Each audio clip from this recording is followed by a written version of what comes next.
오늘 말씀은 우리 요한계시록 5장에서 보겠습니다. 요한계시록 5장 1절에서 우리 7절까지의 말씀을 함께 묵상합니다. 계시록 5장 1절에서 7절의 말씀을 우리 묵상합니다. 한 절씩 교독하고요. 마지막 절 7절은 함께 읽겠습니다. 내가 봄에 보좌에 앉으신 이의 오른손에 두루마리가 있으니 안팎으로 썼고 7인으로 봉하였더라. 또 보배에 있는 자가 천성으로 누가 그 두루마리를 펴며 그 인을 떼기에 합당하냐 하나 하늘 위에나 땅 위에나 땅 아래에 그 능히 그 두루마리를 펴거나 보거나 할 자가 없더라. 그 두루마리를 펴거나 보거나 하기에 합당한 자가 보이지 아니하기로 내가 크게 울었더니 장로 중에 한 사람이 내게 말하되 울지 말라. 유다의 지파의 사자 다윗의 뿌리가 이겼으니 그 두루마리와 그 7인을 떼시리라 하더라.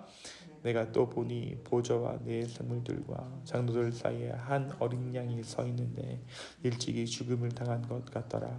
그에게 7뿔과 7눈이 있으니 이 눈들은 온 땅에 보내심을 받은 하나님의 7영이더라. 함께 읽습니다. 그 어린 양이 나와서 보좌에 앉으신 이의 오른손에서 두루마리를 취하시니라. 아멘. 우리가 어제 요한계시록 3장의 말씀을 통해서 7교회 가운데 빌라델비아 교회에 보내는 메시지를 함께 나누었습니다.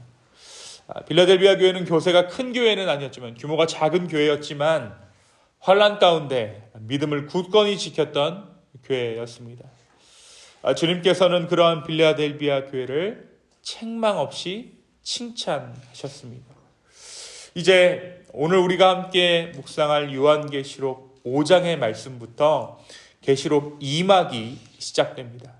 이 2막은 이 세상의 역사가 어떻게 흘러가는가 그 섭리에 대해서 이야기합니다. 그리고 그 세상의 역사 가운데 하나님의 백성들은 하나님의 보호하심을 받고 있다는 사실을 명확히 이야기하고 있는 것이 바로 이 요한계시록 2막, 그러니까 5장 1절부터 7장 12절까지의 내용입니다. 오늘 우리가 말씀 가운데 읽었는데요. 이 7째인, 7개의 인은 8장에 기록되어져 있는 7나팔을 이끄는 역할을 하고 있습니다. 오늘 말씀에서 하늘 성전의 보좌에 앉으신 이분이 누구십니까? 바로 하나님이시죠. 하나님의 오른손에 있는 두루마리. 이 두루마리는 무엇이냐면 하나님께서 온 세계를 다스리시는 섭리에 대한 계시입니다.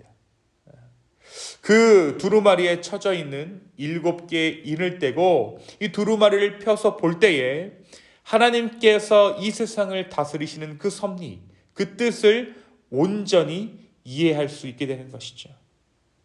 그러니까 이 두루마리에 하나님의 섭리가 기록되어져 있는데 이 두루마리는 7개의 인, 그러니까 완전한 봉인이 되어 있어서 봉인을 열 만한 권위자가 있어야지만 이 두루마리를 펼쳐서 하나님의 섭리를 비로소 알게 되는 것입니다. 그런데 오늘 말씀에 보니까 요한이 주위를 둘러보니 그 봉인을 뗄 만한 사람이 하늘 위, 땅 위, 땅 아래에 아무도 없다라고 오늘 말씀이 이야기하죠. 아무도 이 봉인을 뗄 만한 자가 없다.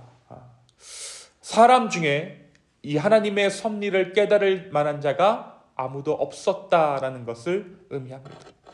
그러자 요한이 어떻게 반응하고 있습니까? 오늘 말씀에 보니까 4절에 보니까 내가 크게 울었더니 요한이 그 봉인을 아무도 뗄 사람이 없다라는 것을 알고 크게 울기 시작합니다. 이와 같은 사실은 우리 인간이 가지고 있는 어쩔 수 없는 이 절망에 대해서 이야기하는 거예요. 하나님의 뜻을 그 누구도 알 수 없고 하나님께서 이 세상을 어떠한 원칙을 가지고 어떠한 뜻을 가지고 운행하시는지를 알 수 없기에 그야말로 되는 대로 살아야 할 상황이 되었습니다. 이 말은 무엇이냐면 하나님의 섭리를 알 수 없는 상황 가운데 있다는 것은 그들이 지금 어떠한 상황 가운데 있습니까? 커다란 환난과 핍박 가운데 있습니다.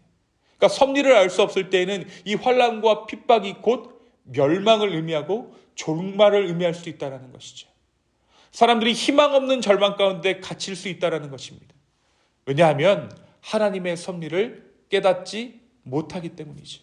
그 고난 가운데 숨어있는, 환난 가운데 숨어있는 하나님의 뜻을 헤아릴 수 없기에 그들에게 고난과 고통은 절망뿐이 될 수 없는 상황 가운데 이르렀습니다. 이때 장로 중에 한 사람이 요한에게 이야기를 합니다. 이 장로가 말하기를 유다 지파의 사자 다윗의 뿌리가 이겼기에 그 두루마리에 임봉을 뗄 수 있게 되었다라고 이야기하죠. 이 다윗의 뿌리가 누구입니까? 바로 예수 그리스도입니다. 사실 성경의 다른 부분들은 예수 그리스도를 다윗의 자손이라고 표현하지만 오늘 이 요한계시록 5장에서만큼은 예수님을 다윗의 뿌리라고 기록하고 있습니다. 예수님께서 다윗보다 먼저 계셨고 다윗의 뿌리가 되셔서 다윗의 자손의 모양으로 이 땅에 오셨다는 것입니다.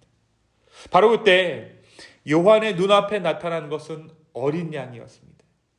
그러니까 이 어린 양을 보았을 때 어떠냐면 이 어린 양을 보니까 일찍이 죽임을 당한 어린 양입니다.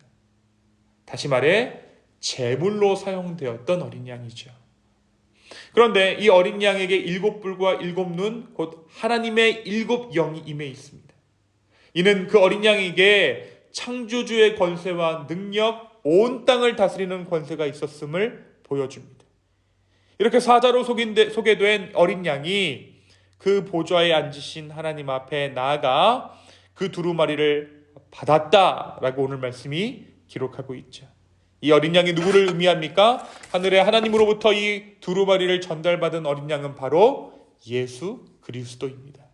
그분이 하늘과 땅과 땅 아래에 그 어느 누구도 갖지 못한 두루마리를 가지시고 7 임봉을 떼신 권세를 가진 분이라는 것을 오늘 말씀이 우리에게 이야기하고 있는 것입니다.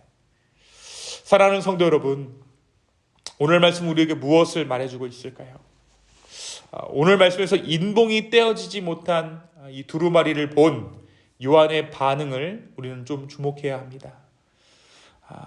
그 요한은 그 두루마리의 인봉을 뗄 자가 아무도 보이지 않자 그 자리에서 눈물을 흘립니다. 우리에게도 이 눈물이 필요합니다. 이 요한 사도의 눈물이 필요합니다.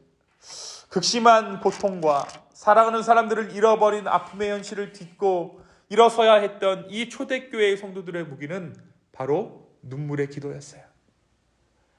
이 요한 사도가 얼마나 이 초대교회가 박해당하고 있는 상황 가운데 이 교회들을 향한 그 절망의 마음, 긍휼의 마음이 얼마나 컸겠습니까? 그는 지금 눈물을 흘리면서 하나님 앞에 뜻을 구하고 있는 것이죠. 바로 그때 하나님께서 환상 가운데 요한계시록을 허락해 주신 것입니다. 요한의 이 긍휼히 여기는 마음, 성도들을 긍휼히 여기는 마음을 하나님께서 하시고 요한에게 비로소 이 계시를 허락해 주신 것이죠. 사랑하는 성도 여러분, 우리 시대의 교회가 세상에서 치욕을 당하는 현실 앞에서 세상 사람들이 더 이상 교회를 인정해 주지 않고 오히려 비난하고 조롱하는 모습 앞에서 우리는 눈물을 흘리며 이 공동체를 위해서 기도해야 합니다. 또한 세상을 위해 기도할 수 있어야 합니다. 주님은 우리가 눈물로 기도할 때 비로소 우리를 찾아와 주십니다. 그리고 그 눈물을 닦아주실 분이 바로 이 두루마리의 인을 떼어내실 어린 양 예수 그리스도이신 줄로 믿습니다. 오늘 이 아침 복음이 더 이상 복음되지 못하는 우리의 안타까운 이 현실을 생각하면서 기도로 중보할 수 있는 저와 여러분이 되었으면 좋겠습니다. 바로 그때 주님은 우리를 만나 주실 것입니다. 두 번째, 오늘 말씀은 두루마리의 인을 떼어주시는 분이 예수 그리스도이심을 이야기합니다. 이 두루마리는 결국 예수 그리스도, 그분 자신입니다. 다시 말하면 말씀이 되신 예수님을 상징한다고 할 수 있죠. 우리가 성령의 인도하심을 받아 눈물로 기도할 때 주님은 우리에게 그 말씀을 가르치십니다. 인봉을 떼냈다는 것은 예수님께서 스스로 자신을 계시하신다는 의미예요. 그리고 우리에게 주어진 이 성경 말씀을 열었을 때 이 말씀이 진정으로 의미하는 바를 가르쳐 주십니다. 오늘 이 말씀 가운데 예수 그리스도의 섭리가 들어있다는 거예요. 우리는 언제든지 이 말씀을 펴서 읽을 수 있습니다. 예수님께서 우리가 이 말씀을 펼 때에 주의 성령으로 말미암아 주의 섭리를 가르쳐 주시는 줄로 믿습니다. 우리가 주의 말씀을 통해 주의 섭리를 깨닫지 못하면 우리는 아무것도 모른 채 일어나는 일들에 치여서 하루하루를 살아갈 수밖에 없습니다. 고난이 와도 고난을 견딜 뿐 그 고난의 이유를 알 수 없고 하루하루의 시간 가운데 운명 가운데 나의 삶을 맡긴 채 그러한 삶을 살아가는 인생은 우리가 살아야 하는 인생이 아니라는 것이죠. 사랑하는 여러분, 우리 주님께서 우리의 삶을 주관하십니다. 그리고 우리가 오늘 이 말씀을 열어 주님의 뜻을 구할 때 우리 주님께서는 우리의 삶의 의미를, 그리고 내가 지금 통과하고 있는 이 고난의 의미를 말씀해 주실 것입니다. 이 말씀 가운데 우리의 삶의 의미를 발견하는 저 여러분 되었으면 좋겠습니다. 그래서 정말 의미 없는 인생이 아니라 예수 그리스도로 인해 봉인 해제된 말씀으로 주님과 동행할 수 있는 저와 여러분의 이 복된 하루 되기를 예수님의 이름으로 축원합니다. 이 시간 함께 기도하시겠습니다. 사랑과 은혜의 주님 감사합니다. 오늘 우리 주님께서 허락하신 이 말씀을 열어 하나님 우리에게 주신 그 하나님의 삶의 섭리, 하나님께서 이 땅을 어떻게 다스리고 있는지를 깨닫는 이 아침 되게 하여 주시옵소서. 주님 또한 우리가 이 세대를 향해 정말 복음의 빛을 잃어버린, 복음의 짠맛을 잃어버린 이 세대를 향해 아버지 하나님 정말 눈물로 기도할 수 있는 은혜를 허락하여 주시옵소서. 긍휼의 마음을 허락하여 주시옵소서. 나 혼자 구원받고 나 혼자 복받는 것이 우리의 신앙의 본질이 아니라 정말 이 세대를 향해 기도하고 정말 긍휼의 마음을 가지고 주님께 이 삶들을 올려드리는 것이 우리의 사명임을 발견하는 이 아침 되게 하여 주시옵소서. 주님 감사합니다. 이 모든 말씀 예수 그리스도의 이름으로 기도하였습니다. 아멘.